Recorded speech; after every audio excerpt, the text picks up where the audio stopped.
I'm a geologist working at Death Valley National Park in Nevada.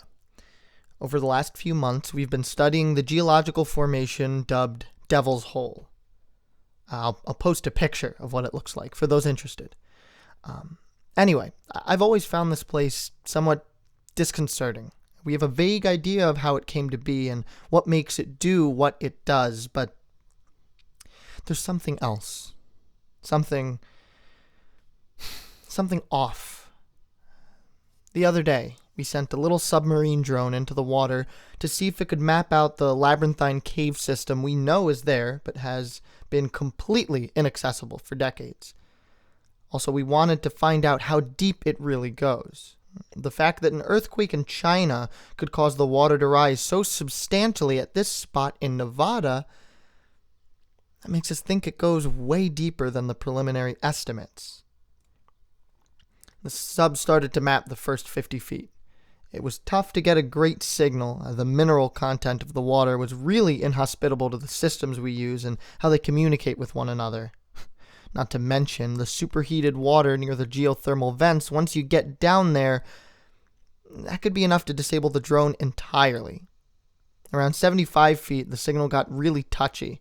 We'd have a few minutes of decent communication, but then it would cut out completely, leaving us wondering if the sub had crashed or been damaged beyond recovery.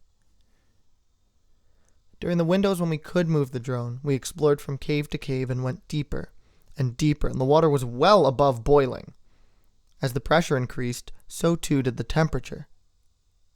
The sub was rated for up to 400 degrees for a short period of time, and pockets of water were getting close to that maximum. We got to a relatively cool spot, around 225 degrees Fahrenheit, and we were told to stand by.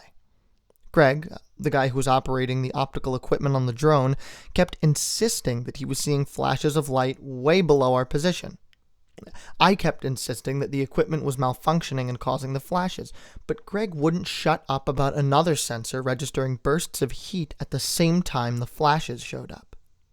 We argued for a little while the drone stayed in place, and the water level in the hole started to rise.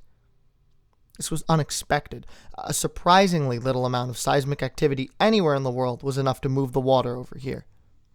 We kept bickering and didn't notice more flashes on the screen until much later, when we analyzed the video. And what finally knocked us out of our respective tantrums, though, was the way the water started to change color. It went from its normal shade to a dull red. Greg glanced at the screen and noticed the depth of the water in the cave chamber, originally at 36 feet, had changed to 353,000 feet. We knew it had to be an error. More flashes showed up on the screen as the water frothed and burbled on the surface, and the feed went dead. Stayed dead. Greg and I analyzed the video overnight. Everything we'd seen there was just as confusing. But then Greg saw a tiny spike in the audio track, right when the depth of the cave dropped straight down. He ran it through a few filters to amplify the signal, clean it up. Then he played it back. We listened to it about 20 times in a row, despite hearing it perfectly the first time. Let me sleep. Let me sleep. Let me trace. Let me trace. Soon I will rise. I will rise.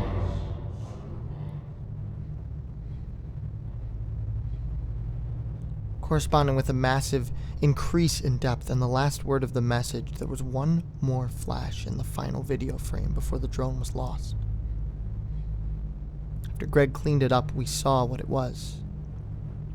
A single, glowing red eye that looked like the size of a house.